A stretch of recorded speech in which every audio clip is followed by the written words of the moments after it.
নমস্কার বন্ধুরা, চলে এসেছি আর একটা রান্না নিয়ে। আজকে গরমের জন্য উপযুক্ত একটা চাটনি রেসিপি নিয়ে চলে এসেছি। এত প্রচণ্ড গরমে যখন কোনো কিছু খেতে ভালো লাগছে না, তখন এরকম একটা কাঁচা আমের চাটনি হলে কিন্তু মন্দ হয় না।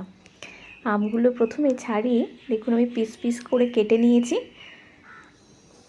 ভালো করে কেটে ধুয়ে নিয়েছি। এবারে যেটা করব, কড়াইতে একটু সর্ষের তেল দেবো। সর্ষের তেলে কয়েকটা সর্ষে আর একটা শুকনো লঙ্কা আমি দেব, দিয়ে একটু ভেজে নেব অল্প, নিয়ে তারপর কেটে রাখা আমগুলো দিয়ে ভেজে নেব। একদম সহজেই এই চাটনি রেসিপিটা আপনাদের সাথে শেয়ার করছি, আর খুব ভালো খেতে হয়। গরমের দুপুরে শেষ পাতে যদি এরকম একটা চাটনি থাকে না, মনটা ভরে যায়। আমটা আমি নুন আর হলুদ দিয়ে আর একটু ভালো করে ভেজে নেব। এত প্রচণ্ড গরমে সত্যিই কোনো কিছু ভালো লাগছে না।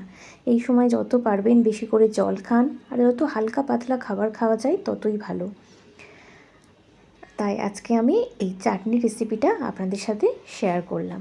একদম সহজে বানিয়ে নেওয়া যায়। কাঁচা আমটা শুধু নিয়ে আসার অপেক্ষা। যারা ভাবেন যে চাটনি করা অনেক ঝামেলা, মোটেও নয়। একদম এরকমভাবে সহজে এরকম একটা সুস্বাদু চাটনি কিন্তু আপনারা বাড়িতে বানিয়ে নিতে পারেন। নুন আর হলুদ দিয়ে আমটা একটু আমি ভালো করেই বেশ ভেজে নিয়েছি, এপিট ওপিট করে। এখন আম ভাজা আমার মোটামুটি হয়ে এসেছে। এবার যেটা করব, আমি একটু জল দিয়ে দেবো। আমি একটু অনেকটা পরিমাণে জল দিয়েছি, কারণ আমি চাটনিটা একটু বেশি পাতলা করব, খুব ঘন করব না। আমার পছন্দ একটু পাতলা পাতলা চাটনি, আপনাদের যেমন পছন্দ আপনারা করবেন।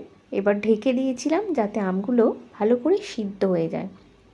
এবার দেখুন চামচ দিয়ে আমি দেখে নিচ্ছি আমটা সিদ্ধ হয়েছে কি। আমটা কিন্তু একেবারেই পুরো নরম হয়ে গিয়েছে। এবারে কি করব, চিনিটা অ্যাড করব।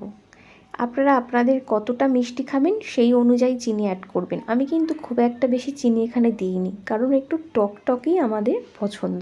আর এই গরম তো, এই আমের একটু টক মিষ্টি চাটনিটা বেশ লাগে। খুব মিষ্টি হয়ে গেলে ভালো লাগে না, এই টক টক হলে গরমে বেশি ভালো লাগে। আপনারা যেমন পছন্দ মিষ্টি সেইভাবে চিনিটা ব্যবহার করতে পারেন। আর আমি চামচটা দিয়ে দেখুন অল্প অল্প কিছুটা আম আমি চেপে চেপে দিচ্ছি যাতে মেখে যায়। কিছুটা গোটা গোটা থাকবে, আর কিছুটা ভেঙে মিশিয়ে দিচ্ছি চাটনিটা যাতে একটু অল্প গ্রেভি গ্রেভি হয়। শেষে একটু জিরে আর শুকনো লঙ্কা গুঁড়ো ছিল, সেটা একসাথে দিয়ে দিলাম। এটা নাও দিতে পারেন, অল্প অল্প সেন্টের জন্য দিলাম। আজকের কিন্তু সহজেই এই সুস্বাদু চাটনি আমার রেডি। তাহলে চাটনি রেসিপিটা কেমন লাগলো অবশ্যই জানাবেন। ভালো লাগলে একটা করে লাইক করবেন আর কমেন্টে জানাবেন। আর নতুন কোনো বন্ধু হলে আমার চ্যানেলটিকে সাবস্ক্রাইব করে দেবেন। ধন্যবাদ।